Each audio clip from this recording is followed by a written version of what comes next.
ঐক্য নষ্ট হয়, এই ঐক্যটা এবার কিভাবে রক্ষা করবেন? আমাদের যে আমরা যে ঐতিহাসিক ছাত্র গণঅভ্যুত্থানের মধ্য দিয়ে দীর্ঘ 16 বছর আন্দোলনের মধ্য দিয়ে যে ফ্যাসিস্ট সরকারের যে পতন হয়েছে, সেই পতনের পরে মানুষের যে আশাকাঙ্ক্ষা, যে প্রত্যাশা যে আগামী দিনে একটি জনগণের সরকার প্রতিষ্ঠা হবে, একটি অবাধ সুষ্ঠু নিরপেক্ষ নির্বাচন হবে, একটি নিরপেক্ষ সরকারের অধীনে, একটি কেয়ারটেকার গভর্নমেন্টের অধীনে, সেই জন্য আমাদের জাতীয় ঐক্যর বিষয়ে আমরা বারবারই বলে আসছি। আমাদের একটি দফা রাষ্ট্রসংস্কারের রূপরেখার মধ্যে এই বিষয়গুলি আমরা উল্লেখ করেছি। বর্তমান সরকারের যে সংস্কার কমিশন গঠন করেছে তাদের এই সংস্কারের মধ্যেও আমাদের অনেক সংস্কার মিলে গিয়েছে, কারণ আমাদের তো চাওয়া পাওয়া জনগণের স্বার্থে এবং একটি অবাধ সুষ্ঠু গ্রহণযোগ্য একটি নির্বাচন। তাই আমরা চাচ্ছি জাতীয় ঐক্যের মধ্যে যেন ঐক্য বিনষ্ট না হয়, যেন পতিত স্বৈরাচারের দোসর দালালরা যে জাতীয় আন্তর্জাতিক যে গভীর চক্রান্ত ষড়যন্ত্র হচ্ছে, ষড়যন্ত্র করে দেশে যেন অস্থিতিশীল পরিস্থিতি সৃষ্টি করে আমাদের এই অর্জন, এই শহীদের রক্ত যেন বৃথা না যায়, এই অর্জনটা যেন আমরা আগামী দিনে একটি অবাধ সুষ্ঠু গ্রহণযোগ্য নির্বাচনের মধ্য দিয়ে যে জনগণের সরকার জনগণের কাছে প্রতিষ্ঠা করতে পারি, তার জন্য এই ষড়যন্ত্রকারীদের ব্যাপারে সতর্ক থাকতে হবে এবং এই অন্তর্বর্তীকালীন সরকার যেন নিরপেক্ষভাবে তারা এই একটি দ্রুত রোডম্যাপ ঘোষণা করে ডিসেম্বরের মধ্যে যেন জাতীয় সংসদ নির্বাচন অনুষ্ঠিত করে, তাহলে আমরা অনেক কিছু ঠিক হয়। এটা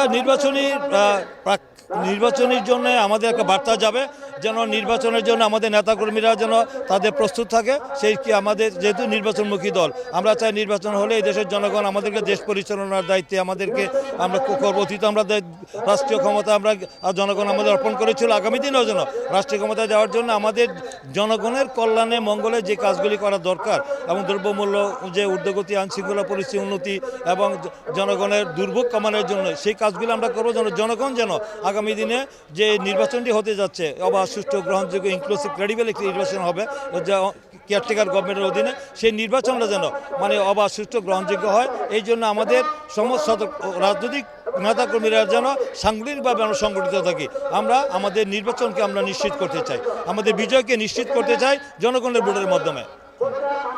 প্রতিফলনটা যাতে দিনে দিনে আর বৃদ্ধি পায়, সেই জন্য এই বর্ধিত সভার মধ্যে দিয়ে আমরা একটা মেসেজ আমরা দলকেও দিতে চাই। গণতান্ত্রিক দল এবং আজকের এই মিটিংয়ে প্রায় ৩,৫০০ লোক এখানে উপস্থিত হবে এবং তাদের সবাইকে সুযোগ দেওয়া হবে কথা বলার, তাদের যে পরামর্শ হবে, তাদের যে অ্যাডভাইস হবে, সেইটার উপরে নির্ভর করবে বিএনপির আগামী দিনের কর্মকাণ্ড। এবং আগামী দিনের কর্মকাণ্ড কি, সেটা হলো বাংলাদেশকে একটা স্থিতিশীল বাংলাদেশ করতে হবে, স্বাধীনতা সার্বভৌমত্ব বাংলাদেশের অখণ্ডতা রক্ষা করতে হবে। তো সেইটা করার জন্য আমাদের কি করণীয় সেটা আজকেই আমরা কথা বলবো এই ব্যাপারে, এবং এর মাধ্যমেই আমরা ডিসাইড করবো আগামী দিনের কর্মকাণ্ড। আপনাকে ধন্যবাদ।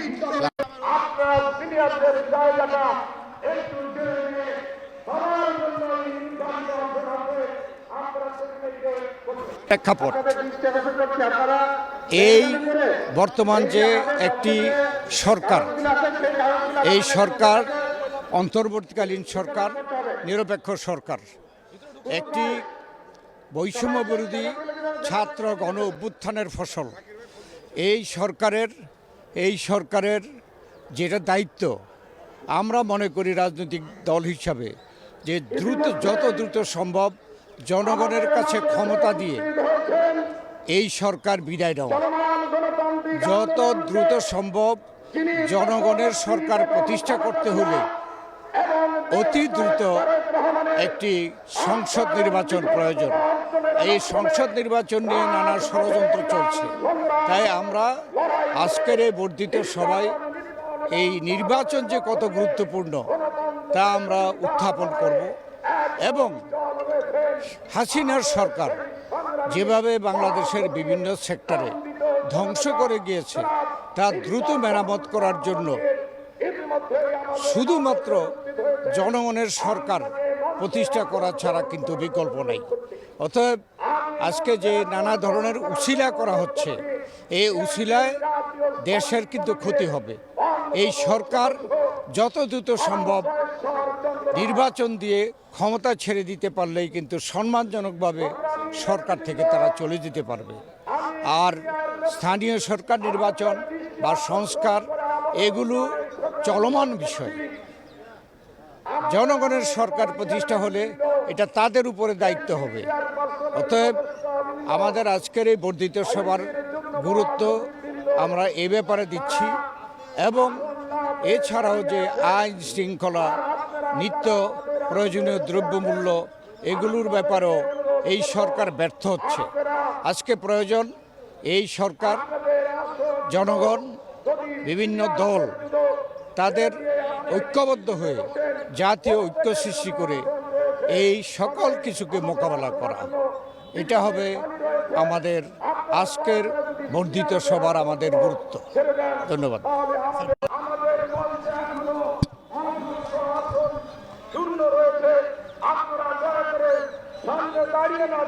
সিদ্ধান্ত গ্রহণ করব। তো আর এই বর্ধিত সভা নিয়ে আমরা যতটুকু জানতে পারছি যে একটি নির্বাচনী কার্যক্রম আপনারা শুরু হচ্ছে আজকের মাধ্যমে। নির্বাচনী কার্যক্রম তো আমাদের সবসময় দাবি আছে, একটা অতি দ্রুত নির্বাচনের রোডম্যাপ। আর তৃণমূল থেকে আমরা তৃণমূলের নেতাদের বক্তব্য শুনব, তারপরে একটা সিদ্ধান্ত হবে। ধন্যবাদ আপনাকে। আমরা রাজশাহী থেকে এসেছি, রাজশাহী মহানগরের বিএনপির যারা আমরা কর্মকর্তা আছি, অর্থাৎ আহ্বায়ক, সদস্য সচিব, তারাই আমরা এখানে 7টা থানা। আমরা এখানে চাইবো যে আপনারা জানেন যে এই বিএনপি আজ 17 বছর ধরে বাক স্বাধীনতা ও ভোটের অধিকারের জন্য লড়াই করে আসছে, কিন্তু আমরা বর্তমানে এই স্বৈরাচার পতনের পরেও আমরা দেখছি যারা এখন ক্ষমতায় আছেন তারা তালবাহানা করছেন। আমরা চাচ্ছি যে অতি শীঘ্র নির্বাচনী রোডম্যাপ ঘোষণা করে যাদের এই রাজনীতিবিদের হাতে যারাকে ভোট দিবে তাদের হাতে ক্ষমতা অর্পণ করা, এবং তারাই যা কিছু আমাদের নেতা তারেক রহমান সাহেব 31 দফার সংস্কার করেছে, এরপরে আর কোনো সংস্কার করার কোনো দরকার নেই। অনেক উজ্জীবিত হবে আমি মনে করি। ইতিমধ্যে এই সভাকে ঘিরেই কিন্তু একটা উজ্জীবিত হয়েছে আমাদের যে তৃণমূলের নেতাকর্মীরা, এবং ব্যাপক উৎসাহ উদ্দীপনা কিন্তু দেখা দিয়েছে। যেহেতু বহু বছর পর, 7 বছর পরে আমাদের এই বর্ধিত সভাটি অনুষ্ঠিত হচ্ছে। সারা বাংলাদেশের 64টি জেলা, সাংগঠনিক জেলা আরও বেশি 70-এর অধিক, এবং যে কয়টি থানা রয়েছে সব জায়গা থেকে আমাদের নেতারা অনেক দিন পর মিলিত হতে পারছে। এই ফ্যাসিবাদ মুক্ত বাংলাদেশে আমরা মতবিনিময় করতে পারবো এবং সামনে গণতান্ত্রিক পদ্ধতিতে কিভাবে বাংলাদেশকে এগিয়ে নিয়ে যাওয়া যায় সেই জন্য আমরা রাজনীতিটি করতে পারবো। সেটার জন্য আমার মনে হয় যে ইতিমধ্যেই ব্যাপক উৎসাহ উদ্দীপনা হয়েছে, আর সভা শেষ হওয়ার পরে তো আরও 10 গুণ বেশি উৎসাহ উদ্দীপনা নিয়ে আমাদের নেতাকর্মীরা যার যার স্ব এলাকায় যাবেন এবং দলের পক্ষে কাজ করবেন। Thank you. পঞ্চগড় জেলা বিএনপির আমি কনভেনার মোহাম্মদ জাহির ইসলাম কাচ্চু, আমার সাথে আছেন পঞ্চগড় সদর থানার কনভেনার সদস্য সচিব। আমরা আজকে এখানে আসছি যে 17 বছর পরে একত্রিত হয়েছি। এখান থেকে আমরা শিক্ষা নিয়ে যাব।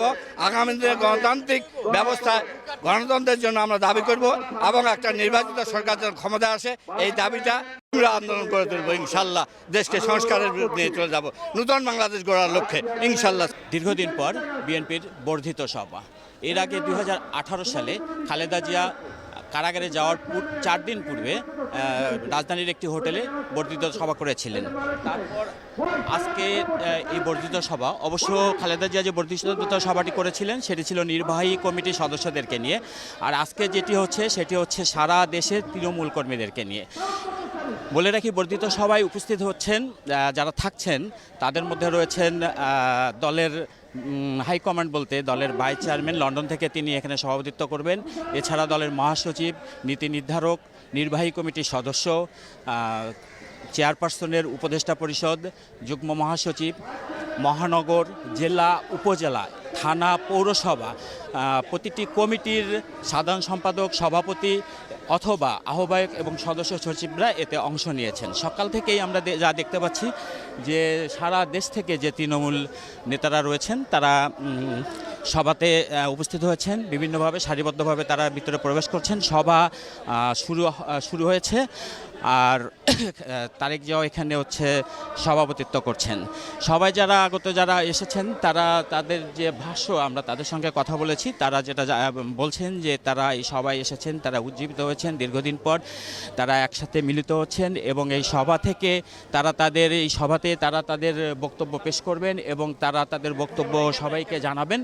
এবং সেই মতামতটি তারা তাদের মতামত প্রকাশ করবেন কিভাবে আগামীতে বিএনপি চলবে বা বিএনপির কর্মপন্থা কী হবে বা তারা কি করতে চাচ্ছেন তা তারা তুলে ধরবেন। আর সবার তৃণমূলের বক্তব্য শেয়ার পরে হয়তো দলের অন্যান্য যারা রয়েছেন, যারা নীতি নির্ধারক রয়েছেন বা অন্যান্যরা রয়েছেন, তারা বক্তব্য দিবেন। আমরা একটি বিষয় জানতে পেরেছি যে কেন্দ্রীয় নেতাদের কাছ থেকে আমরা যেটা জানতে পেরেছি যে এই বর্ধিত সভাটি মূলত হচ্ছে নির্বাচনকে ঘিরেই একটি সময়োপযোগী সময় তারা এই বর্ধিত সভাটি করছেন। মূলত হচ্ছে যে তারা নির্বাচনে তাদের কি অবস্থান থাকবে বা নির্বাচনকে মূলত ঘিরেই তাদের মাঠ পর্যায়ে যে কর্মপন্থা থাকবে সেটাকে ঘিরেই এই বর্ধিত সভাটির আয়োজন করা হয়েছে।